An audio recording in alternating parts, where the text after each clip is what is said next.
ሰላም ቤተሰብ ተመልሻለሁ። የዛሬው ደግሞ የሚገርም ጥያቄ የጠየቃችሁት በጣም ጠለቅ ያለ ሳይንሳዊ ጥያቄ ነው የጠየቃችሁት። በጣም የሚገርም ነው። በባለፈው የሚገርም ሳይንሳዊ ጥያቄ ጠይቃችሁ አሪፍ አድርጌ መልሼላችኋለሁ። ዛሬ ደግሞ ጥሩ ጥያቄ ነው የጠየቃችሁት። በእውነት ደስ ይላል። እንግዲህ ይህ ጥያቄ ምንድነው? በስኳር በሽታ ዙሪያ ነው የጠየቃችሁ ማለት ነው። የስኳር በሽታ 3 ናቸው። ታይፕ 1፣ ታይፕ 2 እና ገስታሽናል ደግሞ በእርግዝና ጊዜ የሚከሰት የስኳር በሽታ ነው። እና ላንተ የጠየቃችሁት ከታይፕ 1 ከሚባለው በሽታ ለምንድን ነው ሰዎች መዳን የማይችሉት? ለረጅም ጊዜ ለምንድን ነው መድኃኒት የሚወስዱት? ለምንድን ነው ዲፔንድ የሆኑት? ክትባት ካስፈለገው ለምንድን ነው የሌለው ብላችሁ የጠየቃችሁት አሪፍ ጥያቄ ነው። ያው ብዙ ሰዎችን የሚፈጥርባችሁ ጥያቄ ነው።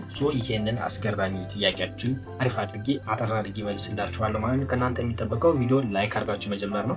እንዲሁም ደግሞ ቤተሰብ ያልናችሁ ሰብስክራይብ በማድረግ ሰብስክራይብ አድርጉ። እስኪ ሰብስክራይብ አድርግ እያየሁ ነው ሲሆን እስኪ ሰብስክራይብ አድርጉና ቪዲዮ ላይክ አድርጋችሁ ጀምሩት። ወደ ጥያቄያችሁ ይሄድ። የመጀመሪያው ምንድን ነው? ታይፕ 1 ከሚባለው የስኳር በሽታ ለምንድን ነው ሙሉ በሙሉ መዳን የማይቻለው ብላችሁ ነው የጠየቃችሁ። እንግዲህ ይህ ታይፕ 1 የሚባለው በጆይ የስኳር በሽታ ወይም ደግሞ የደም ስኳር በሽታ ብለን ማለፍ የምንችለው አይደለም። በጣም አስቸጋሪ የሆነበት ነገር ምንድነው? አውቶሚዩን ዲዚዝ የሚባል ነገር አለ። አሁን ታይፕ 1 የሚባለው ነገር ምንድነው? አውቶሚዩን ዲዚዝ ነው።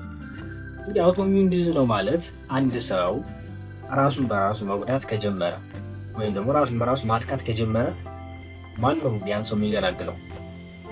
ስለዚህ ያን ሰው ኦልዌይስ መከተል አለብን ማለት ነው። ራሱ እንዳይጎዳ ራሱ እንዳያደርጋ። ያን ደግሞ ማን ነው እስከ ኦልዌይስ ሲተኛ፣ ሲነሳ፣ ሲቀመጥ፣ ሲግሬሲቭ፣ ሲመጣ፣ ምናምን፣ ሲበላ፣ ሲጠጣ እንደማለት ነው። በዚህ ታይም ሁሉ አንድ ሰው አጎት የግድ መሆን አለበት ማለት ነው። ይሄ ደግሞ በጣም አሰልቺ ነው በሰውኛ ደረጃ። ግን ይሄ አውቶሚዩን ዲዚዝ የሚባለው ነገር እንዴት መሰላችሁ? የራሳችንን በሽታ የሚከላከሉ እንትኖች አሉ፣ ኢሚዩን ሲስተሞች አሉ። እነዚያ ኢሚዩን ሲስተሞች ራሳችን ውስጥ ያሉ ሴሎችን የሚጠቅሙንንና በጣም ብዙ ስራ የሚሰሩ ሴሎችን ሲያጠፏቸው ማለት ነው። ልክ እንደሌላ በሽታ በመቁጠር ወይም ደግሞ እንደሌላ ጠላት እንደማየት ማለት ነው። እዛን ጠቃሚ የሆኑ የሚጠቅሙንን ሴሎቻችንን፣ ጤነኛ የሆኑ ሴሎቻችንን እንደሌላ እንደ ጠላት አይነት በመቁጠር በስህተትም በማወቅም ማጥፋት ማለት ነው። እንደዚህ ከሆነ በጣም አስቸጋሪ ነው። የራሳችን ሴል በራሳችን የሚያጠፋ ከሆነ አስቸጋሪ ነው ማለት ነው። ይሄ አውቶሚዩን ዲዚዝ ነው የተባለበት ምክንያቱም ይሄ ነው። እንግዲህ አይታችሁ ከሆነ ሰዎች የሚወስዱ ኢንሱሊን ነው። እንግዲህ ያን ኢንሱሊን እስከ መጨረሻ ድረስ እስከሚወጡ ድረስ ነው የሚወስዱት ማለት ነው። አንድ ሰው በታይፕ 1 ዳያቤቲስ ከያዘ ማለት እስከ መጨረሻ ድረስ በኢንሱሊን ዲፔንዳንት ነው ማለት ነው። እንግዲህ አንድ ወሳኝ የሆነ ነገር ልንገራችሁ። ስኳር በሰውነታችን ውስጥ ወይም ደግሞ በደማችን ውስጥ ያለው ስኳር ለሰውነታችን ወይም ደግሞ ለአካላችን፣ ለአእምሯችን፣ ለአጠቃላይ ለሙሉ ነገራችን በጣም ኢምፖርታንት የሆነ ነገር ነው። ስኳር ኢምፖርታንት የሆነበት ነገሩ ምንድን ነው? ኢነርጂ ነው። ደማችን ውስጥ ያለው ስኳር ወደ ሴላችን ገብቶ ወደ ኢነርጂነት የሚቀየር እንግዲህ ሴላችን ውስጥ ከገባ በኋላ ነው። ወደ ኢነርጂነት ተቀይሮ ለቬናችን ለተለያዩ አካላችን የሚጠቅም እዚህ ጋር ነው ማለት ነው። እና ይህ ስኳር ደግሞ ወደ ኢነርጂነት የሚቀየር በማን አማካኝነት ነው ካላችሁ በኢንሱሊን ነው። ይህ ኢንሱሊን ከደማችን ወደ ሴላችን ያስገባል። ከዛ በሴላችን ውስጥ ካስገባ በኋላ ወደ ኢነርጂነት ቀይሮ ለተለያዩ አካል ክፍላችን የሚያደርሰው ማለት ኢንሱሊን ነው። እንግዲህ ኢንሱሊን እጥረት ሲሆን ነው የስኳሩ መጠን በጣም የሚጨምረው። ያን ስኳሩን ተሸክሞ ወደ ሴላችን አስገብቶ ወደ ኢነርጂነት የሚቀይረው ኢንሱሊን ነው ማለት ነው። ኢንሱሊን የለም ማለት ያ ስኳር ሰውነታችን ላይ ይጠራቀማል፣ ጥቅም የለውም፣ ምንም ዋጋ የሌለው ነገር ማለት ነው። ነገር ግን አእምሯችን በዛ ሰዓት የሚያጣል ኢነርጂ ያጣል ማለት ነው። ኢነርጂ የሚያጣበት ምንድነው? ኢንሱሊን የለም። ኢንሱሊን የለም ማለት ደግሞ ምንድነው? ያንን ስኳራችንን ሰውነታችን ውስጥ ወይም ደማችን ውስጥ ያለውን ስኳር ወደ ኢነርጂነት እንዲቀየር ፕሮሰስ የሚያደርገው ኢንሱሊን ነው። እሱ የለም ማለት ነው። ስኳር በሽታ ላይ እንግዲህ ችግሩ ያለ እዚህ ጋር ነው። ይሄ ኢንሱሊን የሚባለውን የሚያመርቱልን አፊያችን ውስጥ ያሉ ወይም ፓንክሪያት ውስጥ ያሉ ቤታ ሴል የሚባሉ ሴሎች ናቸው ኢንሱሊንን የሚያመርቱት ማለት ነው። ኢንሱሊንን ዴይሊ የሚያመርቱት፣ መንዝሊ የሚያመርቱት፣ ሀወርሊ የሚያመርቱት እነማን ናቸው? እነዚህ ቤታ ሴሎች ናቸው ማለት ፓንክሪያት ውስጥ ወይም ጠፊ ውስጥ ያሉ ቤታ ሴሎች ናቸው ይህንን ኢንሱሊን የሚያመርቱት። ነገር ግን የራሳችን ቅድም እንደነገርኳቸው የራሳችን ኢሚዩን ሲስተም እነዚያን ቤታ ሴል የሚባሉትን ኢንሱሊን የሚያመርቱትን ቤታ ሴሎችን ምን ያደርጋል? ያጠፋቸዋል። እንደ ሌላ ተላላፊ በመቁጠር ያጠፋቸዋል፣ ይገላቸዋል፣ ቁጥራቸውን ይቀንሳቸዋል ማለት ነው። ቁጥራቸው ቀነሰ ጠፉ ማለት ኢንሱሊን አይመረትም ማለት ነው። ምክንያቱም ኢንሱሊን የሚያመርቱ እነሱ ናቸው። ኢንሱሊን አልተመረተም ማለት እንደነገርኳችሁ ስኳር በደማችን ውስጥ ያለው ስኳር ፕሮሰስ ሆኖ ወደ ኢነርጂነት አይቀየርም ማለት ነው። አያችሁት ያህል ከባድ እንደሆነ። እነዚያን የራሳችን ኢሚዩን ሲስተም የመከላከል ሲስተማችን እነዚያን ቤታ ሴሎችን አጠፋቸው ወይም ደግሞ ቁጥራቸውን ቀነሳቸው ማለት ኢንሱሊን በሌላ በኩል አይመረትም ማለት ነው። ሰዎች መድኃኒት ሲወስዱ የሚታዩቸው ምንድን ነው? ኢንሱሊን ነው። ያ እነዚያ ቤታ ሴሎች የሚያመርቱትን ኢንሱሊን ተክቶ በመድኃኒትነት ደረጃ ተሰጥቷቸው እንግዲህ ያን ስራ ተክቶ ነው እንግዲህ ኢንሱሊን የሚሰራ ወይም ደግሞ ሳይንስ እንግዲህ ያመረተው ይህን ኢንሱሊን እነዚያ ቤታ ሴሎች የሚያመርቱትን ኢንሱሊን ነው የሰጣችሁ ማለት ነው። ደግሞ የነዛ የቤታ ሴሎችን ስራ ነው እንግዲህ ሳይንስ ተክቶ እየሰራ ያለ ማለት ነው። አስቸጋሪ ያደረገበት ምክንያቱም ይሄ ነው።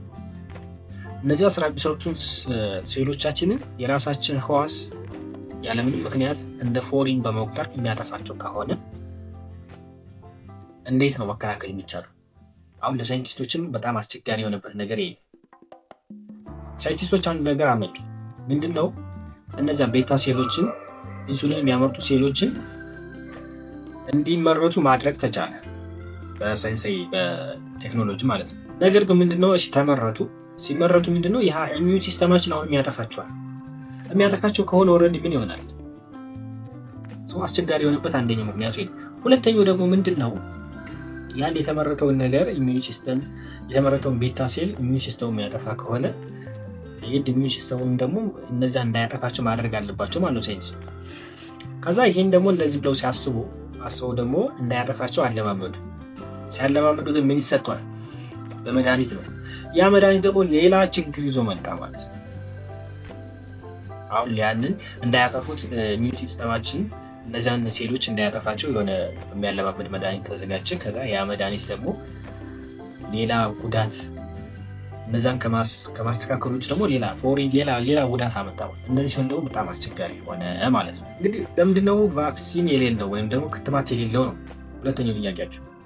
እንግዲህ ክትባት ለማዘጋጀት ምንድነው ብዙ ጊዜ ለቫይረስ ወይም ደግሞ ለባክቴሪያ የሆነ ባክቴሪያ ኢንፌክት ሲደረግ በቫይረስ ወይም በባክቴሪያ ኢንፌክት ሲደረግ ያ ያሰለጠነው ኢሚዩን ሲስተማችን ለዛ ባክቴሪያ እንዲያጠፋ። እንግዲህ ክትባት ማለት ምንድነው? ማሰልጠን ማለት ነው። እንደነገርኳችሁ በሆነ ቪዲዮ ነግሬያችኋለሁ።